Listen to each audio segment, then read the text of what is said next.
There has to be some common sense. Yes, sir. They have the car stopped at 10th and Ranch Microbizer. We still don't know who pulled the trigger.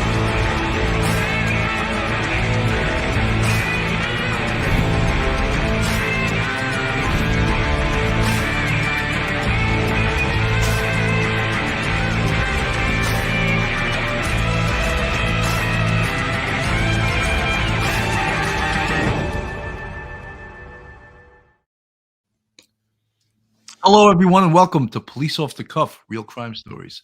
I'm your host, Bill Cannon. I'm a retired NYPD sergeant with 27 years of service, and with me tonight, retired NYPD detective and straight out of Brooklyn, Phil Grimaldi. How you doing today, Phil? I'm doing pretty good, Billy. How about you? I'm doing well. You know, there's a lot of things going on in this case. I think that podcast listeners need to have explained to them. Some of the things I don't I understand, but it's things that we would ask questions about, you know, and some of the things that we're going to ask questions about. One of the things, of course, comes up is extradition, waiving extradition. Why is there extradition? The fact that Marcus spoke in court. He had his hearing the other day. He spoke. We got to see him. Some of the things being said in regards to this case, we're going to discuss whether or not it's helpful to the eventual prosecution. What is taking them so long to come up with the cause of death, the manner of death? So far, I would imagine Monday the autopsy was conducted. I know that they'll have a manner and cause of death, but as yet it has not been released. So everyone is expecting that they're going to hear about it soon. And my feelings are that the law enforcement office, the FBI, and the jurisdiction that's handling this, they have been keeping things very close to the vest, and they haven't been releasing things. And I could see them holding the manner and cause of death until they file for extradition, until he's in fact going to get extradited, and they'll use that as extra ammunition in the extradition report to get him extradited expeditiously. Thoughts?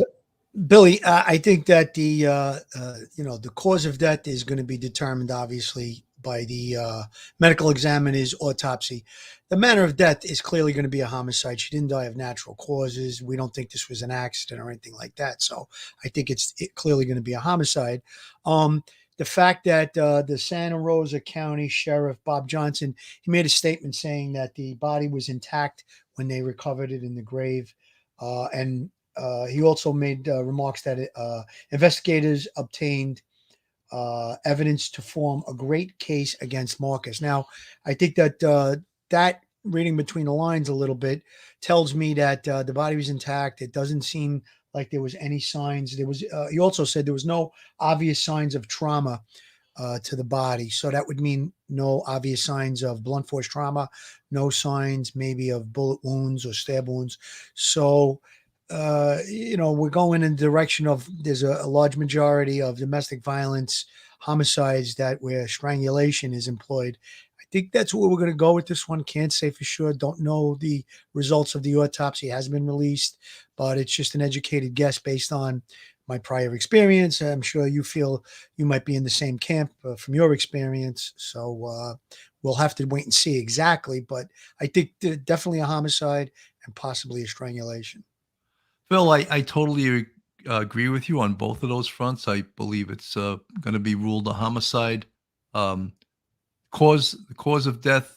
I think that it's most common in domestic violence incidents to have asphyxia or strangulation, and where is the crime scene? Where did the murder actually take place? And again, are we jumping the gun right now and calling it that? Somewhat, but we're pretty based on our experience and the facts and circumstances here. It's pointing so clearly to a murder. So one of the things we ask, one of the things everyone in the chat and everyone listening to this case, following this case, is what is the jurisdiction that will prosecute this case? Where can they actually determine that the murder took place? And I'm just going to interject this to folks that don't know. Usually the place of occurrence is where the body's recovered. However, there's a lot of facts and circumstances that may indicate that the murder didn't happen at the place where the body was found. So, Phil, you want to interject your feelings in regards to that? Yes. Before I get into that real quick, we're making the assumption that it's going to be a homicide because there are just several classifications when a person dies: homicide, suicide, natural causes, and accidental death. Obviously not a suicide. She wasn't despondent. Not natural causes. She was at an age where she didn't have any illnesses or anything. And, accidental, I doubt it very highly. He would call the police if it was an accident. So it's probably going to be a homicide, clearly. Manner of death is going to be another topic that we'll probably cover when the autopsy results are released. With regard to the crime scene, obviously, Billy, it sounds like they based on that Sheriff Bob Johnson's statements, that a lot of evidence was obtained to form a great case against Marcus. Now, they may know exact location of where the homicide took place based on evidence that's been recovered. They may not.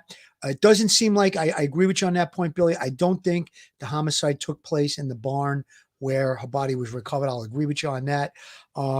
It's incredibly disturbing that we even have to be talking about this. This seems like a case that really could have been prevented. It's just, it's very, very touching to both of us, all of our listeners, quite upset about it. And I just wanted to make one other point, Billy. Last week when we did a show on domestic violence, when we had Leslie Morgan Steiner on, she made a point of giving us a statistic, and it fits right into this case.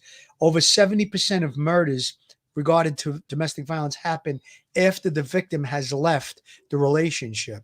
Obviously, in this case, they had been apart, and that's when this horrendous homicide took place. So we're going to have to do some follow-up about domestic violence, Billy. We already talked about that. And I think that we have to shine a light on this. This has to be brought into the forefront. It seems like there was things put in place after, the Nicole Brown Simpson and the whole thing with OJ. So I think maybe there needs to be a refresher on this, so to speak, that we got to shine a light on it. And one case is too many cases. MJ777, interesting since 2 states are involved. Actually, 3. Absolutely. Florida, Alabama, and Tennessee. We don't know if, in fact, if he dragged this trailer through Tennessee.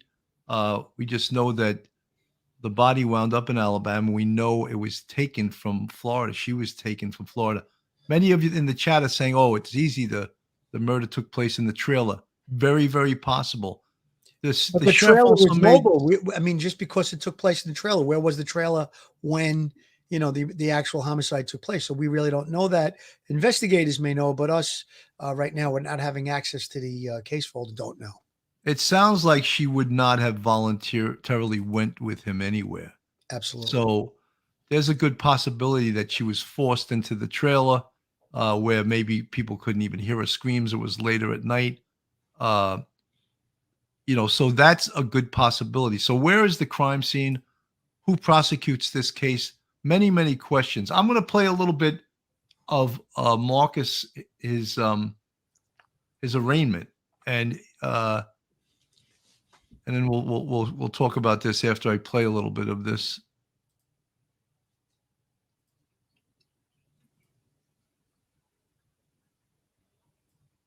Willing to waive extradition?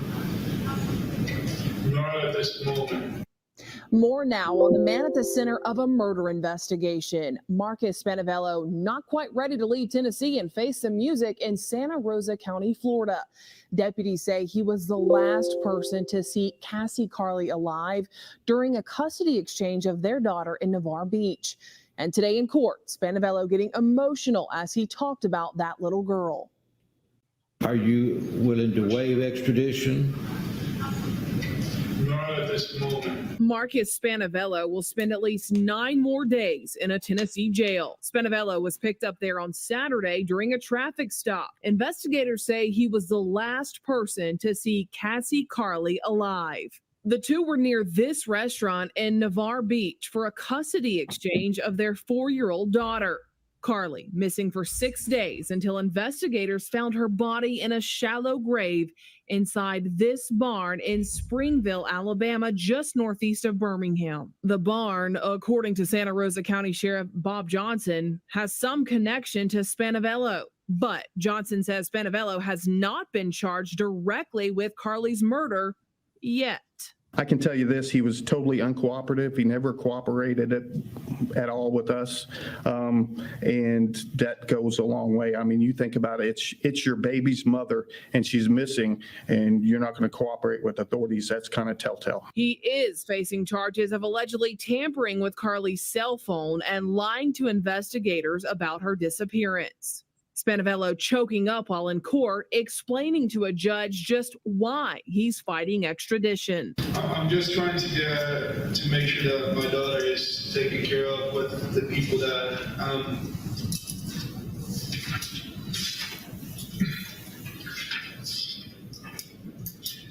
living her with. In the meantime, Rayanne Carli says she's fighting for custody of her sister's 4-year-old daughter, adding that Carli's legacy will live on through Sailor. She will shine through Sailor. That is the one good thing we are looking forward to. We will always have a piece of Cassie with Sailor and look at her and be able to remember Cassie's bright smile that just lit up the whole room and hear her laugh in our hearts and keep her memory on. Now, Spanevelo will be back in court April 13th to review that extradition status. So there you have it. Some folks asked what was his connection to that barn. That was answered. Apparently, he was doing work on a house that was about 1,000 feet from that barn. So he's doing some renovations. So that was his connection to that barn. So there was some incorrect information in regards to maybe his family owned it. That was never confirmed. He was, in fact, doing some work at a house that was just down from that barn. I think the connection just needs to be made. How did her body wind up in that location and tie him to that location? Now, obviously, that connection's been made. Billy, real quick on what we're talking about, the jurisdictional, territories of who's going to be prosecuting the case. At this point, because it's multi-states, the FBI could actually, this case could go federally if they can, articulate that the crime took place in one state and then the continuation of the crime was into another state, which if the crime scene was actually in Florida and then she was brought to Alabama, I think that, obviously that connection can be made, but that remains to be seen. I would just want whoever is going to try the case to have the most information and the stiffest penalty that this guy could get. That news press conference that you just played, his arraignment, he's trying to already make himself out to be a victim by, choking up when he speaks about his daughter. If he cared so much about his daughter, would he have killed her mother? That's the question I have for him. And I'm sure the judge saw right through that phony baloney, I'm the victim, act he was trying to put on. So I'm not buying it. I'm sure you're not buying it. And I'm sure the judge isn't buying it. Folks, on the screen is a picture of Cassie's car, which was recovered. And in the car was her phone and her, not her phone, her pocketbook with a lot of personal items. And they were surprised to find that there. It was recovered, I believe, the next day on the 28th. She was first. That's when she was first reported missing, on the 28th. In fact, the meet was on the 27th. She was reported missing by her father, and I stand corrected. Cassie's car was found on the 29th in the Wana Pagoda's parking lot. A person was left in the car, and that sort of alarmed investigators because what woman that we know or anyone knows doesn't take a purse with her? So that was quite concerning. When we talk about the trailer, it's a distance photograph that you're seeing on the screen, but that's that large trailer you're seeing there, which many believe, and there's no evidence right now, many believe potentially that could have been, and here's a better shot of it closer up. Billy, could you put the one, I just want to make a quick point about the location of the trailer as opposed to the location of the restaurant, the next one.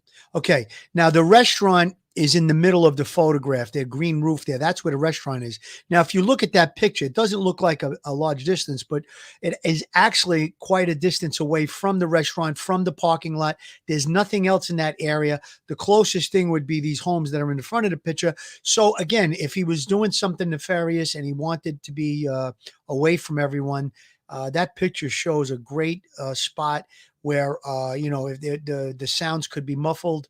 If there was a scream or something like that, it's kind of in a desolated area. We don't know if this picture is before, after, or during the actual abduction of Cassie, but I think that's just a point that I think needed to be made, that, why isn't he parked close to the building where the restaurant is? He's like right in the middle of nowhere if you look at that picture. So again, this is stuff that's going to be brought out in court. And, I think that all of these little pieces of evidence will lead to a big piece of evidence, which is going to be conviction, hopefully. Folks, one of the things that we and some people have mentioned in the chat was on several occasions, Sheriff Johnson has referred to him as a dirtbag. And I understand that. And I think those of us in law enforcement understand that. They've dealt with this case right from the beginning. They know things that we don't know. However, it's not a professional thing to do. And I'll tell you why. This case inevitably is going to go to trial. And some defense attorney is going to play those videos at the trial and say, look, how they just focused on a single individual because he was a convenient target. And look at what they're calling him. And that'll be brought up in court. So when you say these things, especially on television, you have to realize that you can't take it back. You can't say, I didn't say that. It's on video. So even though you may want to call this guy every name in the book, you have to hold back and remain professional and not say that. And again, I do not want to criticize Sheriff Johnson. I think he's done a brilliant job. His major case unit has worked tirelessly for 7-8 days right now. Multiple warrants across 3 states, multiple jurisdictions. So I don't want to criticize him, but I'm just saying professionally, you got to hold back from calling potential defendants, mutts or dirtbags, and then even say that he should get the needle. I mean, every defense attorney who hears that is salivating that was said. Bill, I got to comment on that, and I agree with you. You sounded like Joe Murray there for a second in a courtroom because, it's going to be ammunition for a defense attorney to say they were biased against my client right from the beginning. Now, I understand, and I'm going to salute and tip my hat to Bobby Johnson, the sheriff of Santa Rosa County, the FBI, all the investigators, his major case team. These guys worked tirelessly from the minute that she was reported missing until now, and they got a lot more work to going in the future. Now, again, sometimes a lack of sleep. The sheriff said that these guys traveled 1,500 miles in a few days, all over the map. They were trying to track this guy down, do the best that they could do, try and find Cassie. So your emotions sometimes will get the best of you in a case like this, and I think it's clear he had to make the notification to Cassie's family that she was found dead. And I guess with all of that being said, being tired, he let his emotions get the best of him. But Billy, you do make the point. We have to try and remain impartial. We have to try and remain professional in cases like this, only because it could play out in court down the line, a year and a half, 2 years from now, when there's a trial. Like you said, a defense attorney may capitalize on that. And I don't think that it's going to damage the case in any way, shape, or form, but why even have that little bit of ammunition that a defense can use against a prosecution in a case like this? So, again, hats off to those guys. We're not criticizing them. We understand it. We've been there. We know what it is to be up for 3 and 4 days without sleep, trying to get justice for victims. So I sympathize with that. But again, you made the point, Billy, and it's not proper, so to speak, but we, for us as retired detectives, law enforcement officers, and we're doing a podcast, we could say whatever we want. We think he's a dirtbag. We do think he's a scumbag, what he did to this young lady, but we're not on the inside of the case. So hopefully now maybe cooler heads will prevail. Everybody will get some rest because he's in custody. She's been found, and we can take a a little bit of a breath, although there's a lot of work going forward, I'm sure.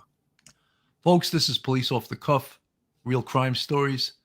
If you like this podcast, please go on our YouTube, hit the subscribe button, give us a thumbs up, ring that bell. And if you want to support us, we have a Patreon with 3 different levels. And the folks you see with the green font in the chat are part of our YouTube family. We have 5 different levels of YouTube, and we could use your support. And if you like this podcast, we hope you do that. One of the things I wanted to mention, folks, and we describe every aspect of the investigation. Dazzlin' Diva, no, there has not been an update. We opened up with that. I'm sorry, Dazzlin' Diva, there has not been an update yet on the autopsy. We're waiting for that. Everyone's waiting for that. My feelings are that they may not release it for a while based on the fact that they may use it in their petition to extradite him back to Santa Clara County. So that's my feelings. It could, I'm sure they know, the investigators know, the officers know.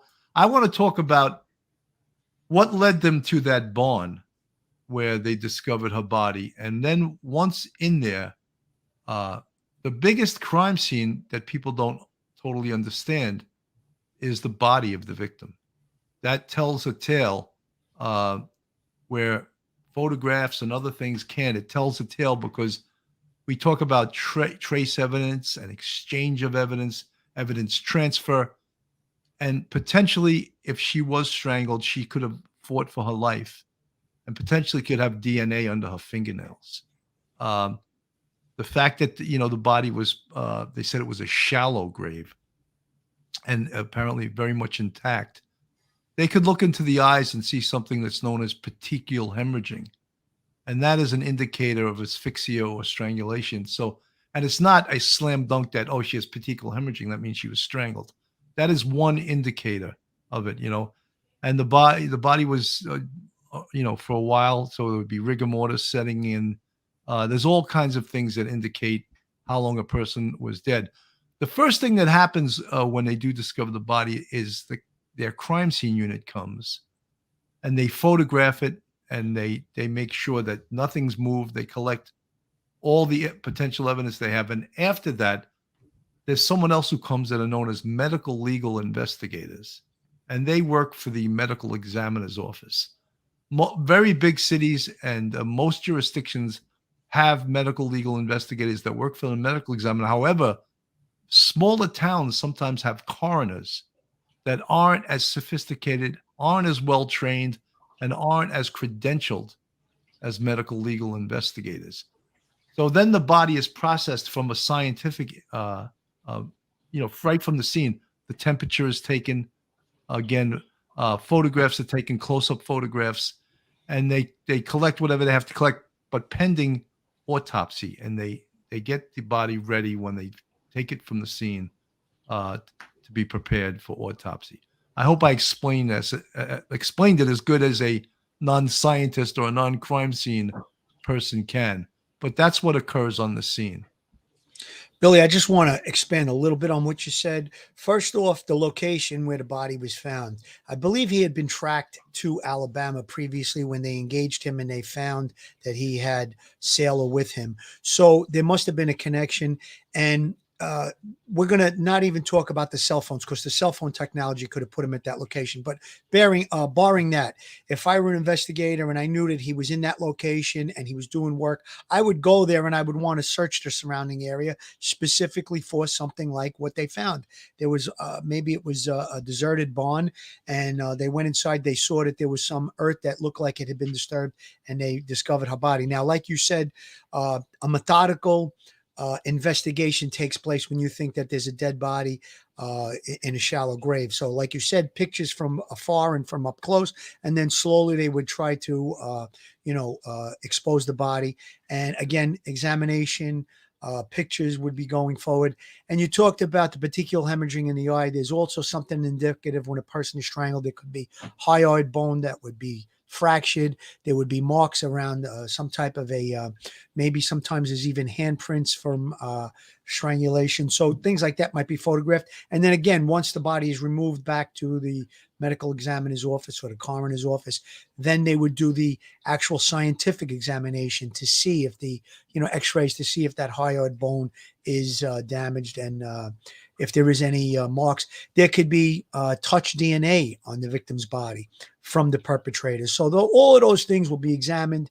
And I think that the fact of the press conference yesterday that they were saying the body was mostly intact, not mostly, they said the body was fully intact. And I think that is going to leave us the possibility to recover DNA from, like you said, under her fingernails if there was a struggle, or if there is touch DNA, or maybe even possibly could be a transfer of blood from the perpetrator to the victim.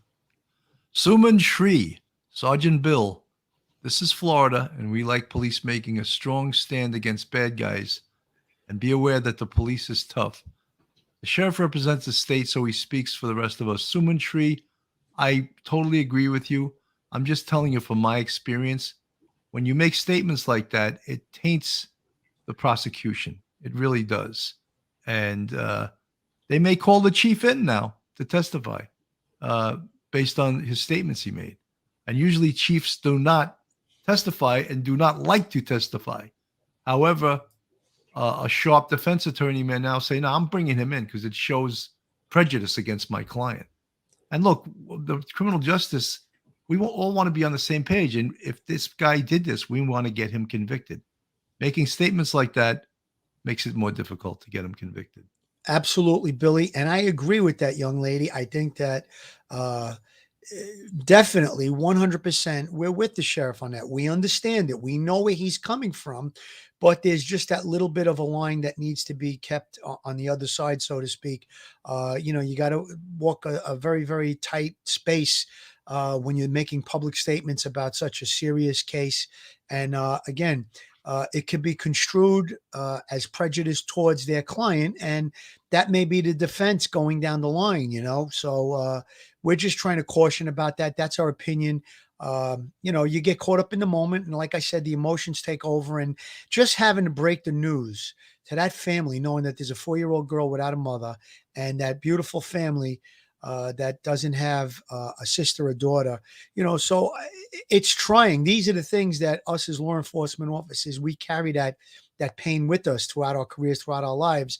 And, listen, when we got the word, when we were on the air the other day, I mean, we were both a little choked up about it to know, there was still that outside chance that she could have been still alive. And when it came over and we went on the computer and we confirmed it, that yes, there was a press conference and the body had been found and identified as her, it was quite upsetting. And everybody, all of our listeners, all of our subscribers, all of our fans, they mentioned it in the chat. So everyone was quite upset about this. And, but as a professional law enforcement officer, you do have to maintain composure, and it's in the best interest of the case, as Billy pointed out, to not make those kind of statements. Unknowns has come to a devastating conclusion. She loved her community, and her community loved her back. I'm humbled, though, and forever grateful for everyone. We helped bring her home. Carli was last seen meeting her boyfriend Marcus Spanevelo at this beachside restaurant. They were swapping custody of their 4-year-old daughter. 6 days later, Carli's body was found buried in this Springville barn, 289 miles away. Diane Fisher lives just up the road. I'm sorry that it happened. It could happen in any community, and I'm not afraid. God's got this. So what is Spanevelo's connection to the property where Carli's body was found? We tracked down the property's owner. He tells us that Spanevelo was helping him renovate this home, which is only about 150 yards away from the barn where Carli's body was buried. Spanevelo was arrested southwest of Nashville over the weekend. He faces charges of destroying Carli's phone and lying to investigators at this point. But the sheriff's office says those charges could be upgraded. We hate it that Cassie has passed away, but it's good to get closure for the family, and it's good to keep this dirtbag in jail where he belongs. Carli's daughter was found safe. Her family looks forward to reuniting with her and honoring her mom's life. Our main focus is just going to give her a beautiful celebration and get Sailor back home with us. Today's autopsy should shed light on Carli's exact cause of death. So, folks, there you have it. A couple of questions were answered. He was there. He was about 150 yards away from that barn. He was doing work on a house that was right close by that barn. You also saw what we were talking about, Sheriff Johnson making those statements. And I 100%, it's like preaching to the choir. I agree with him. However, I still cringe when he said it because I know the ramifications of saying something like that can be deep, fast, and they'll be louder than when he said it. Believe me, it'll be amplified. In the NYPD, we have press conferences on a daily basis in my time on the police force, but usually the detective that is actually investigating the case, or the people closest to the case, aren't the ones doing those press conferences. A lot of times it would be a chief, the police commissioner, a high-ranking member of the service, and they actually have an office in the police department, the NYPD, called Deputy Commissioner of Public Information. So the Public Information Office a lot of times would give that information. So he might be very close to it, and that's probably why he said the things he said. And again, we're not criticizing. We agree. He is a dirtbag. He's a scumbag. He killed this young lady and left that little baby without a mother. So we agree with that. Again, though, the legal process has to, the wheels of justice have to turn, and we have to follow it, and we have to maintain a professional posture in the public opinion. Folks, we're going to take a quick break for a commercial. John Beatty Law, www.jbeattylaw.com. John Beatty is a renowned personal injury attorney. He also retired as a decorated NYPD sergeant. For over 15 years, John has litigated some of the largest accident and malpractice cases and verdict settlements in the country. Despite the shutdown incurred during COVID-19, John recovered nearly $20 million in settlements for a small number of accident victims. He uses the best retired detective investigators on every case to bring quick and favorable outcomes for his clients. John comes from a proud NYPD and FDNY family. He was an active sergeant in Brooklyn North and supervised in the legal bureau. John is a proud member of the Honor Legion and the Blue Knights. John Beatty litigates across the country for seriously injured victims and has helped recover over $200 million for grieving families. Call John now for a free consultation. John Beatty, 917-797-9520. Folks, we never answered the question before. There's potentially 3 locations that could have jurisdiction when this is finally determined to be a homicide. Usually the hard, fast law is the location that prosecutes the case is where the body's recovered. However, there's a lot of potential evidence that the homicide occurred in a different location. And you have the Santa Rosa County Sheriff's Office has been running with this. I would think to take the case away from them would not be an advisable thing for any prosecutor to do. So I would think that they will keep the case, and the prosecution, in my opinion, will stay in Florida. Phil? I agree with you, Billy. In our jurisdiction in New York, wherever the body is found, that usually is the starting point for the homicide investigation. And the amount of investigation that goes into the early stages of homicide investigation, that's when the most critical things are found out. However, if there's a case where a body is found and they quickly can determine that there's a bloody crime scene, let's say in another location that's not in the same jurisdiction, it might be tossed over to that existing jurisdiction. But it sounds like this case went on for 7 days before or 6 or 7 days before the body was actually recovered. So all of that investigation went in. And I think that basically, since it was started by Santa Rosa County, I think that they'll probably have the jurisdiction of the prosecution. We can make the make the points during the trial that, this happened where in this state and the body was recovered in that state. And, those are all, points and facts of the case. But I think that the prosecution, and it seems likely that the homicide probably did occur in Florida too. I don't think that, that she was abducted in Florida and then taken to all these other locations before she was murdered. So it sounds like it's going to be, I agree with you, Billy, that's going to be a Florida case. Yeah. We did the case, and it was also on New York Homicide on Oxygen Network, the Ahmed Sanguian case, the John Jay College student who was murdered in 2006. And she was taken from a bar in Manhattan. and forced into a van and then taken to Queens, where we believe that was the murder location, and she was dumped in Brooklyn. The 7-5 squad that covers the location where the body was found in Brooklyn actually were the detective squad of note that investigated that case. And I know there was a lot of behind the scenes politics when that occurred. Of course, Manhattan probably wanted the case, and then Queens probably wanted the case because, in fact, it probably occurred in Queens.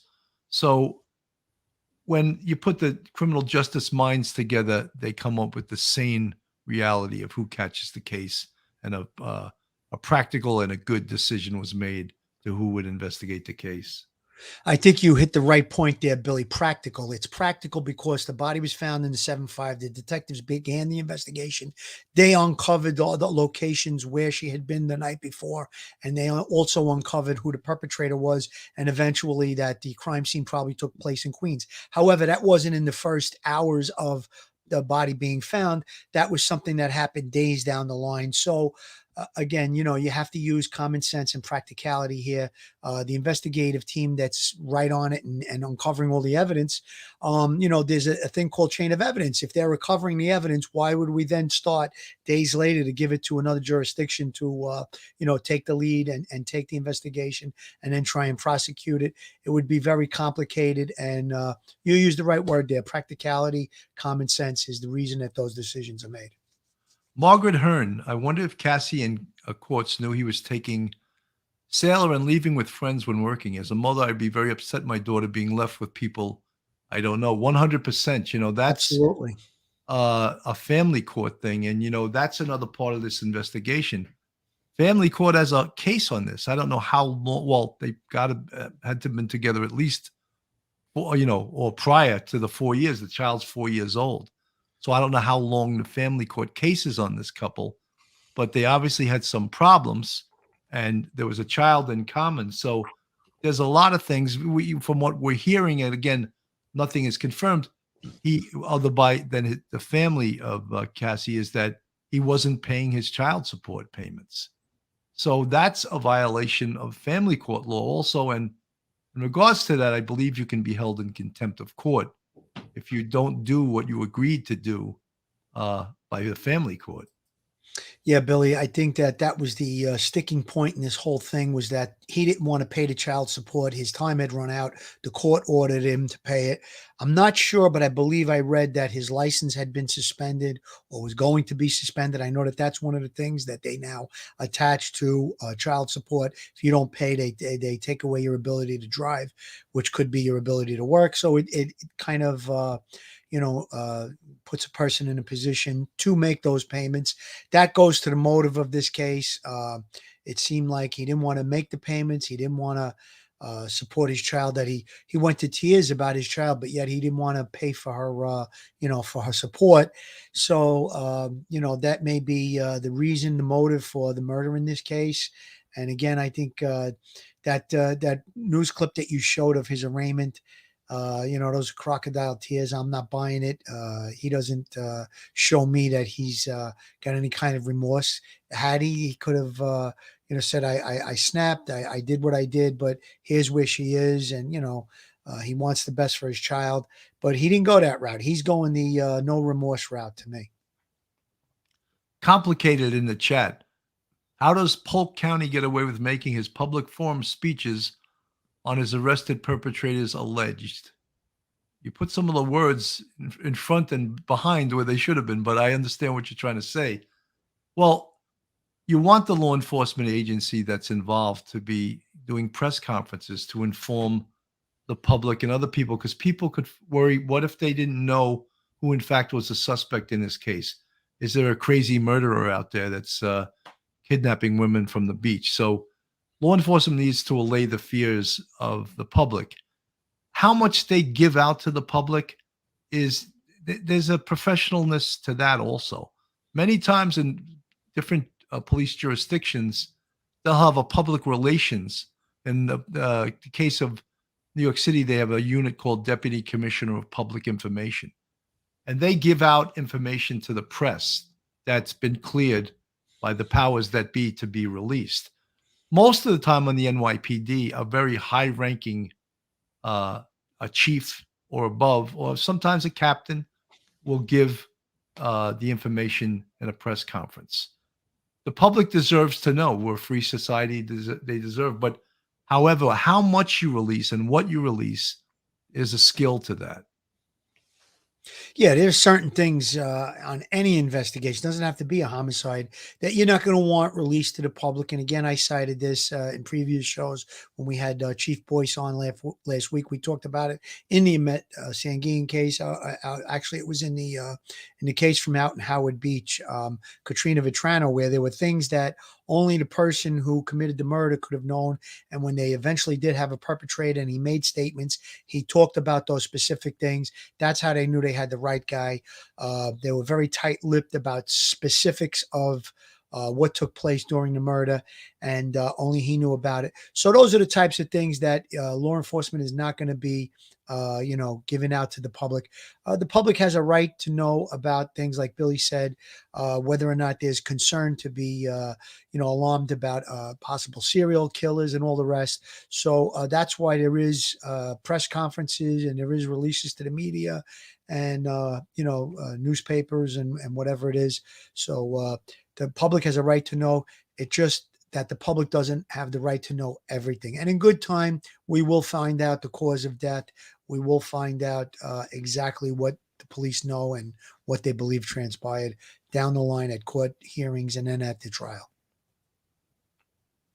This video on the right side of your screen coming from our sister station, WIT CBS 42 in Alabama. This video, Springville, Alabama, where Carli's body was reportedly found inside that barn you just saw in a shallow grave, according to deputies. Now, Cassi Carli's ex, Marcus Spanevelo, he has been arrested in Tennessee on multiple charges, including tampering and destruction of evidence.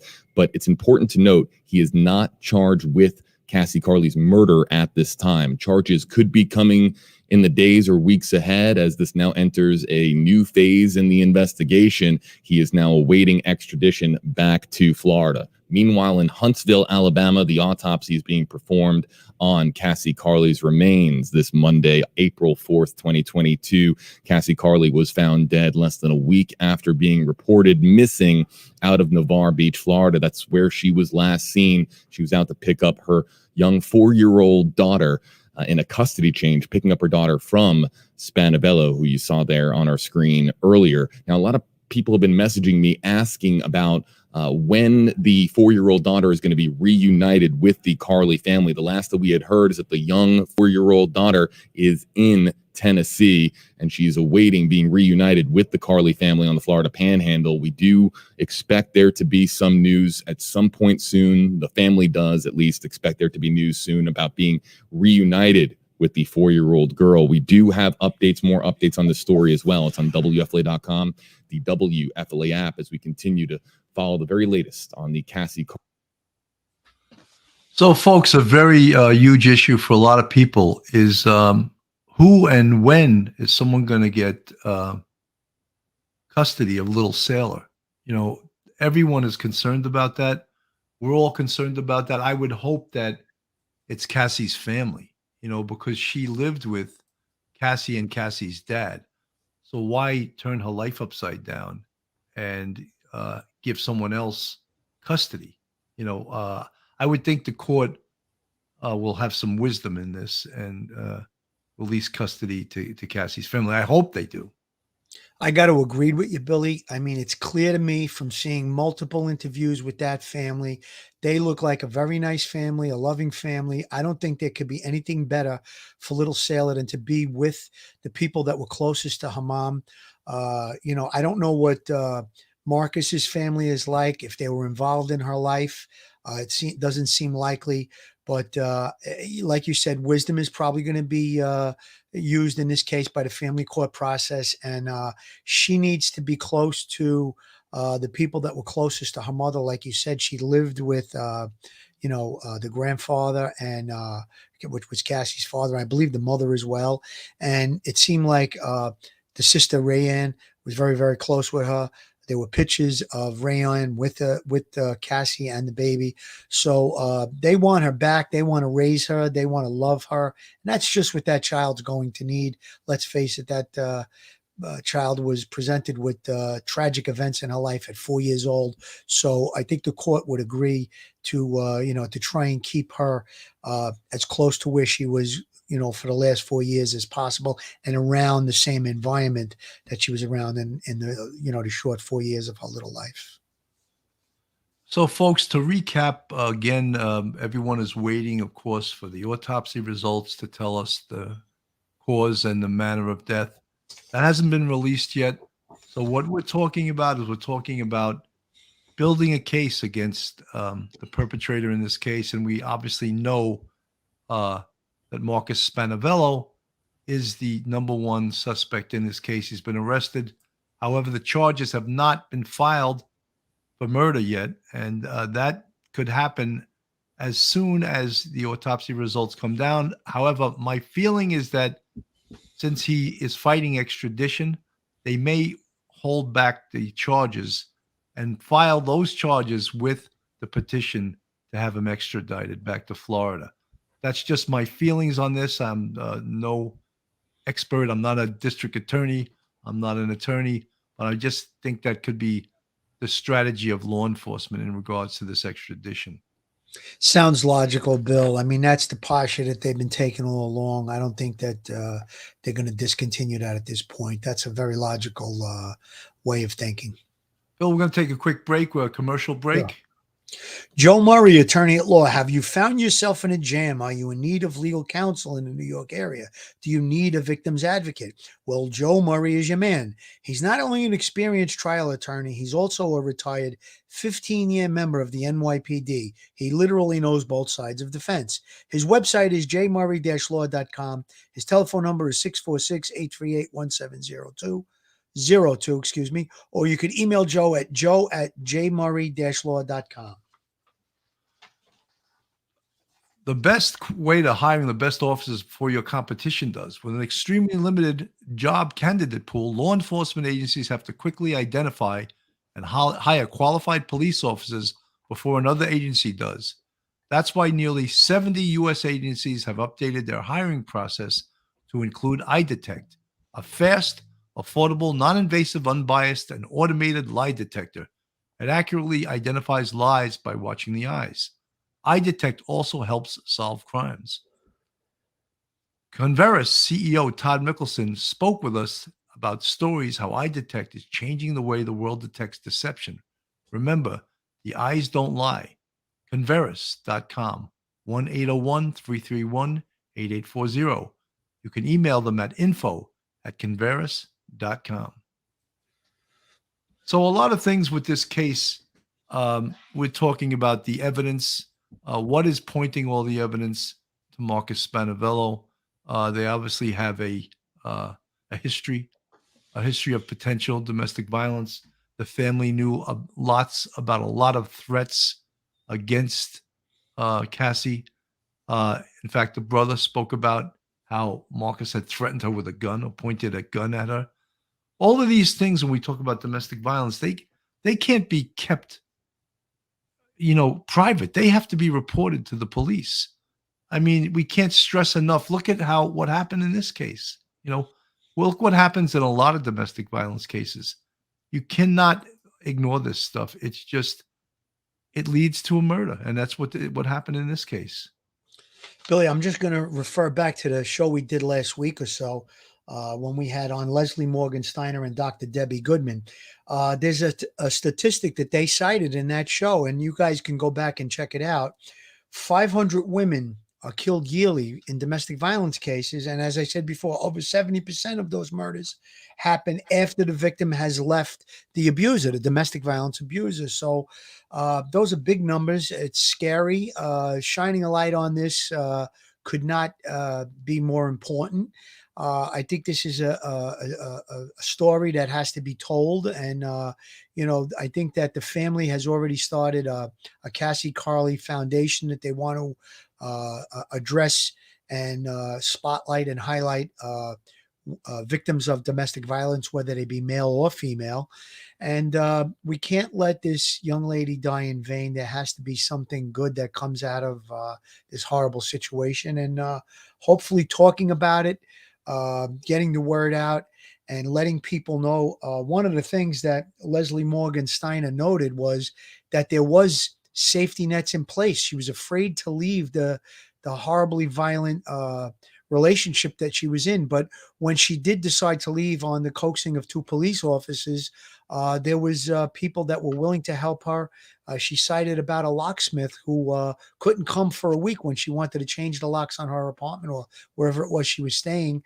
And when she explained her story to him, he dropped what he was doing and he went there within an hour and changed the locks. And she said those two things that she cited, the two police officers and that locksmith, are what made her believe that there was a way out of the relationship. Very, very important. Very important. There's different, safety nets within the police department, the family court system, the criminal court system. There are many volunteer agencies that help people who are in situations of domestic violence to help them to get out of that situation.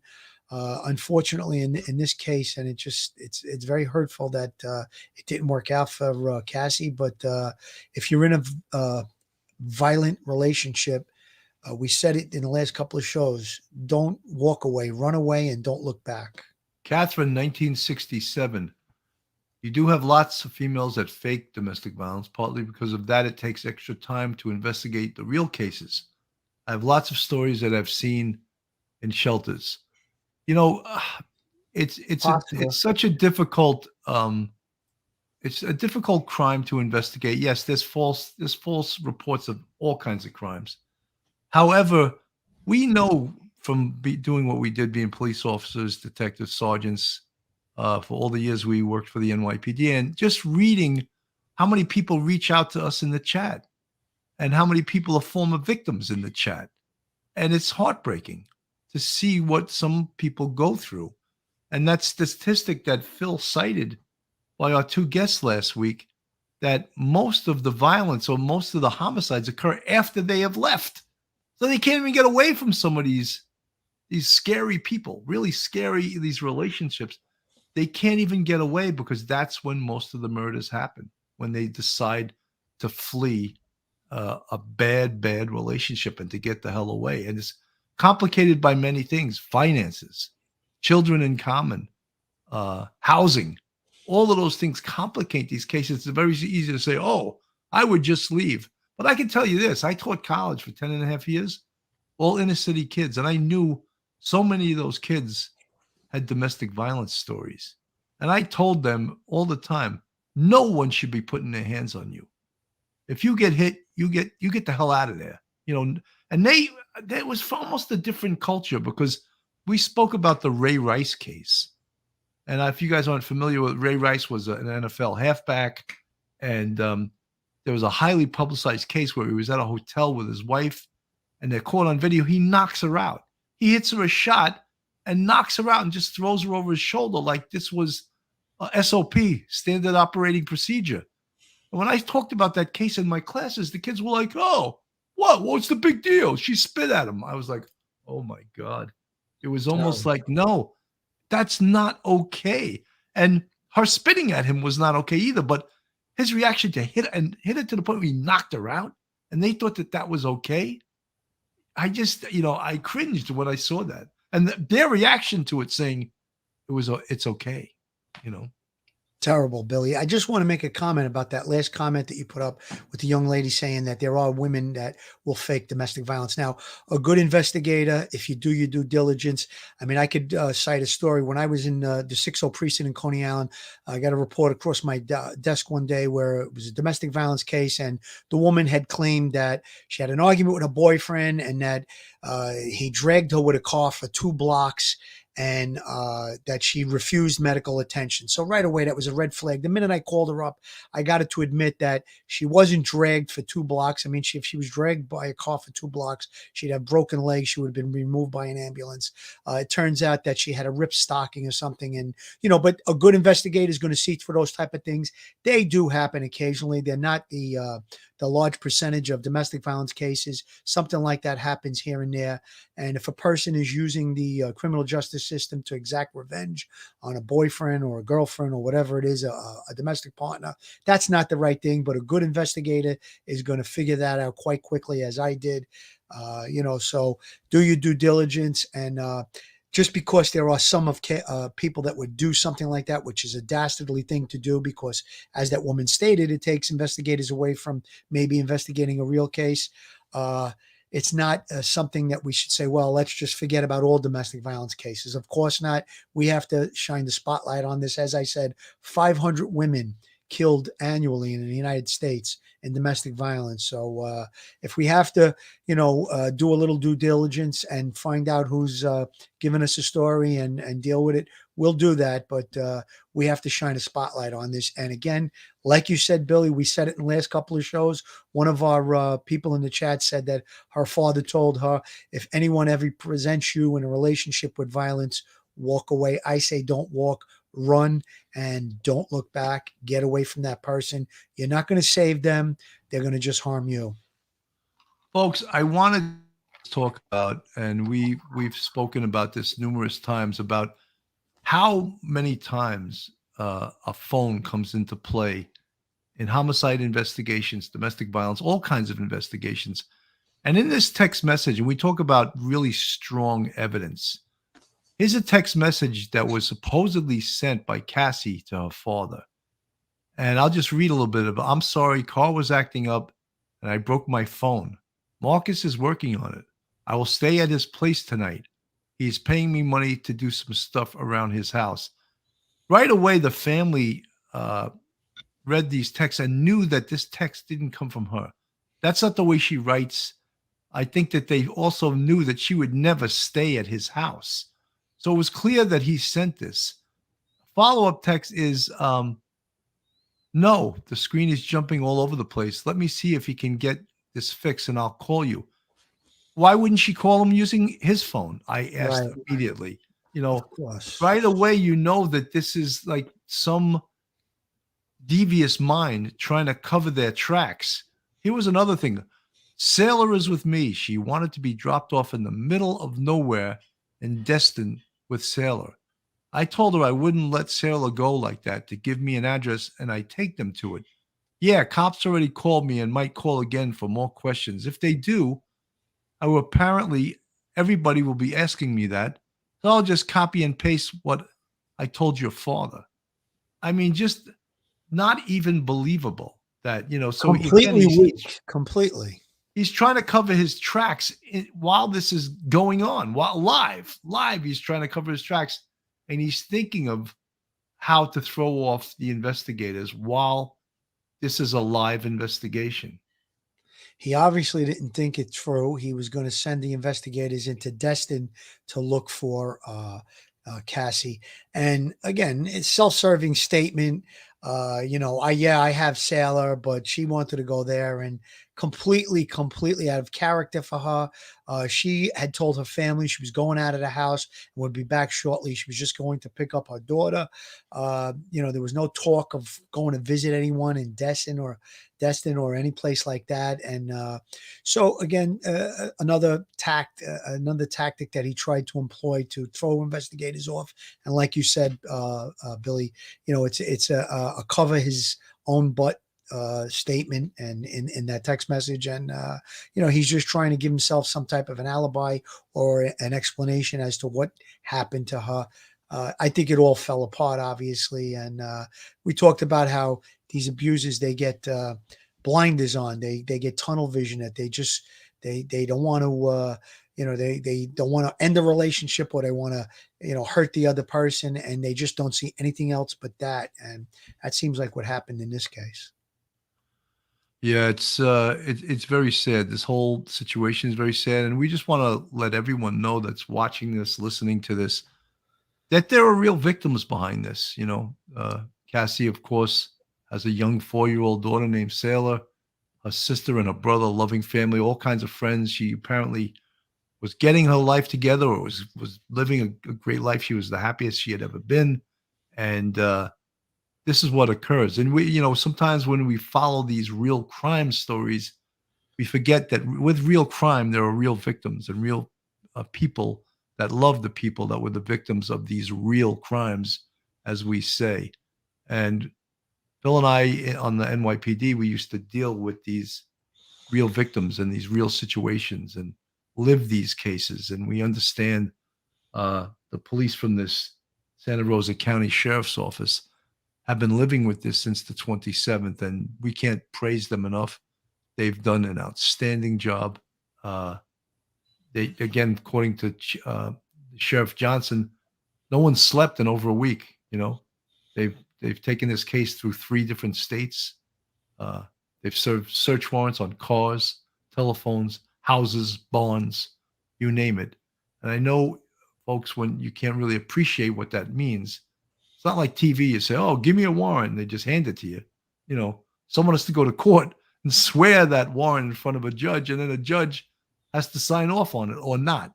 Or a judge kicks it back to the district attorney and says, "I don't like the way this is written. Change this, and this." So it's nothing. There's no easy button to any of this stuff. Nothing happens quickly, which is what I'm trying to say. One of the points that I wanted to make, Billy, was, if you asked me and most police officers that had long careers in law enforcement, the hardest thing I ever had to do was making death notifications, whether it be on a Sunday morning and an elderly person died and I had to break the news to the wife that your husband is now deceased, or a homicide victim, which I've done a handful of times. Go to that family member and tell them your loved one is now dead and was a victim of a homicide. That is the hardest thing. Making a death notification is probably the hardest thing I ever had to do on the NYPD. Just think about it. Put yourself in a law enforcement officer's position, especially when a person has no idea. I had a missing persons case where a guy was abducted and murdered, and his family just thought he was out on a bender. They didn't know him. When I had to go break the news to the family member, was one of the hardest things I ever had to do, like I said. And it's not easy. It's something that stays with you.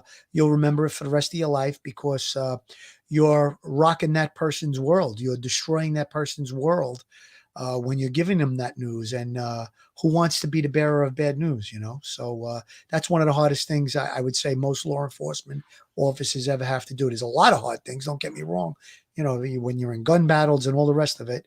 But that specifically, it's such a personal thing of nature. And you usually don't do a death notification over the phone. You'll usually do it in person. So not an easy thing. This is Cassie's sister. I just want to play a little bit of this. Name out there. We want to be as loud as possible. Rayanne Carli told 8 on Your Side she's certain her sister did not send these text messages from her phone the night she vanished. The text messages my father received from my sister's phone were nothing of typical speak my sister would have said. Investigators have not named a person of interest, but the Santa Rosa County Sheriff says Marcus Spanevelo was the last person to see Carli when she went to pick up their 4-year-old daughter during a custody exchange. And it was actually supposed to happen in Destin. It wasn't normal for her to be meeting him there. The sheriff says they located her car at the meetup spot in this Navarre Beach parking lot. And what we found concerning was inside that car was Cassie's purse. Sheriff Bob Johnson says detectives spoke with Spanevelo in Birmingham, Alabama. They also found Carli's little girl. She's safe, but Carli's sister says she is probably scared out of her mind, wondering where her mother is. The FBI and FDLE are involved in this investigation and the intensifying search to find Cassi Carli. It's amazing the village that Cassie has built, that have come together and are literally just putting all of our heads together and sharing and searching and thinking and praying that she gets to come home.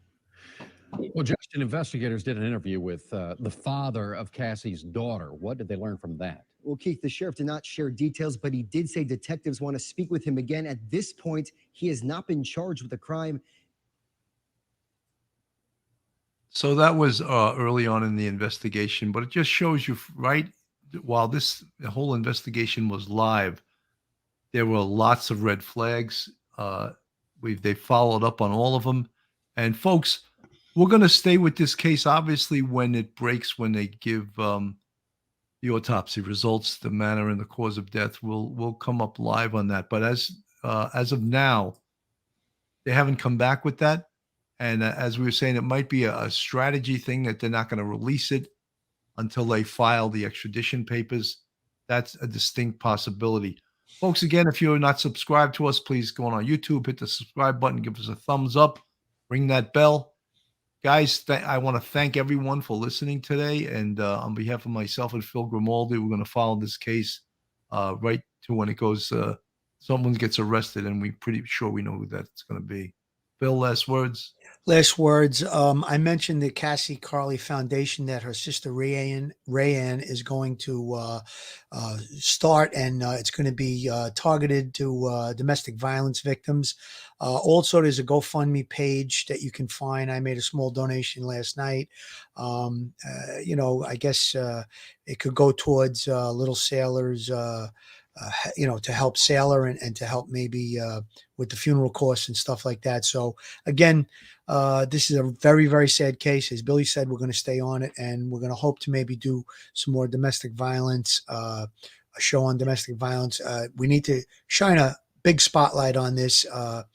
One victim is too many, as I've said before. And so let's just keep Cassie, her family, and Little Sailor in our thoughts and prayers.